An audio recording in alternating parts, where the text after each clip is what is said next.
How safe is your drinking water? Your home is supposed to be a safe haven for you and your family, but this hidden danger could be lurking in your pipes. Lead is a heavy metal that occurs naturally in the earth and can pose some serious risks to the health of humans and animals. In 2015, water supplied to 3.9 million Americans, in 1,110 different communities, exceeded the Environmental Protection Agency's (EPA) actionable limit for lead, according to the Natural Resources Defense Council. The EPA has set limits for the amount of lead permitted in your water, and these levels cannot surpass 15 parts per billion ppb in tap water or 5 ppb in bottled water. With good water safety practices, we think we can meet the 15 part per billion standard, but that doesn't mean it's safe, says Mary Jean Brown, RN, a doctor of science, adjunct faculty member with Harvard Chan School of Public Health and former chief of the Healthy Homes and Lead Poisoning Prevention Branch at the Centers for Disease Control and Prevention. Here's what you need to know about lead exposure, including how contamination happens, the harmful effects of this heavy metal, and what you can do to protect your family. How lead exposure really happens. When lead pipes corrode or break down, the metal can enter your water and trickle right into your drinking glass. There are a number of factors that determine just how much lead gets into the water. Acidity and mineral composition of the water. Water temperature. How long water sits in the pipes. Amount of deterioration. Drinking water can contribute to 20% or more of a person's exposure to lead, according to the EPA, but lead can also lurk in other places, like soil and paint. When lead paint deteriorates or contaminated soil is kicked into the air, it can be breathed right into your body. Soil naturally contains lead, but industrial activities like mining and smelting, the process of extracting metal using heat, can increase the amount of lead in the soil of a particular area. It doesn't matter where you get the lead, the dangers are the same, Brown says. It doesn't matter if it's in the water or in the dust.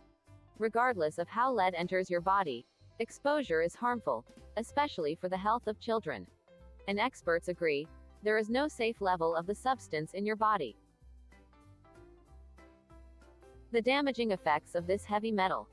No one is immune to the harmful effects of lead, but certain groups, like children and pregnant women, are at a higher risk for complications. Children under the age of 6 with elevated levels of lead in their bloodstream, a measure of 5 micrograms per deciliter or above, are at an increased risk for short and long-term effects. Exposure can result in headaches or stomach pain in the short term and lead to developmental delays, kidney and nerve damage, speech problems, as well as poor muscle strength and coordination. Children who have too much lead in their blood are more likely to lose a few IQ points and have behavioral problems that have a bad impact on their academic performance and their later life success, Brown says. If pregnant women are exposed to lead, their unborn babies may be at an increased risk of related complications. Lead easily crosses into the brain of fetuses, infants and small children, Brown says. Lead exposure during pregnancy increases the risk of miscarriage and premature birth and can harm the development of the child's brain, kidneys and nervous system. As you get older, lead is less likely to cross into your brain, Brown says. The effects of lead in water on adults would be subtle.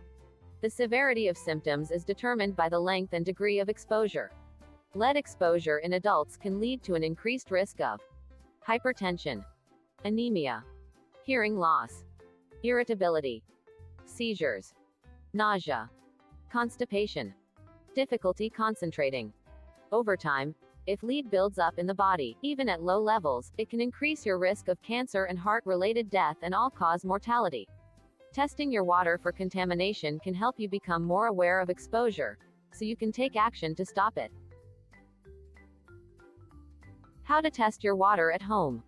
Lead is odorless, colorless and tasteless, so you won't notice you're drinking tainted water. You should be able to call your water supplier and they should be able to tell you what the lead levels are, Brown says. All community water suppliers in the U.S. are required by the EPA to create an annual water quality report, which should be sent to your home. Reports may also be available online, or you can call your provider for a copy. If your water is not provided by a public supplier or comes from a private well, you must have it tested yourself for lead and other common contaminants, like bleach, bacteria and parasites. At-home test kits can also be purchased for less than $100 and analyzed at a certified lab in your area. To get the best results, follow the kit directions closely and be diligent in selecting a facility that specializes in this kind of testing.